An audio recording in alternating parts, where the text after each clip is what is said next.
Ready.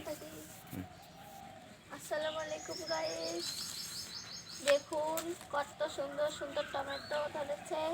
ছোট ছোট tomato, অনেক টমেটো ধরেছে, আবার ফুলও আসতেছে। পরিষ্কার করতেছো সেগুলো বলো। আমি এইরকম কত পাতা পড়ে গেছে, উপরে গাছ আছে তো এই জন্য পাতা পড়ছে, আমি আবার ওগুলো পরিষ্কার করতেছি। কত পাতা, এগুলো যখন লাল হবে তখন আরো সুন্দর লাগবে দেখতে।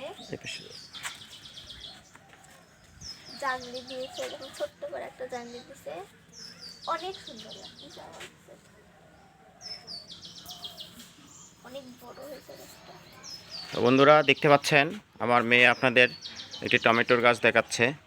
এই দেখেন অসাধারণ একটি গাছ, মানে খুব সুন্দর টমেটো ধরেছে। এই যে পিচ্ছি পিচ্ছি টমেট, আসলে গাছ একটি গাছ বিশাল বড়, আপনাদের পুরাটাই দেখাই। দেখেন অসাধারণ, খুব সুন্দর হয়েছে গাছটি। সবুজ গাছ, আবার সবুজ টমেটো, এখনও টমেটোগুলো পাকেনি, তো খুব সুন্দর আর কি। তো বন্ধুরা ভালো থাকবেন, সুস্থ থাকবেন, খোদা হাফেজ।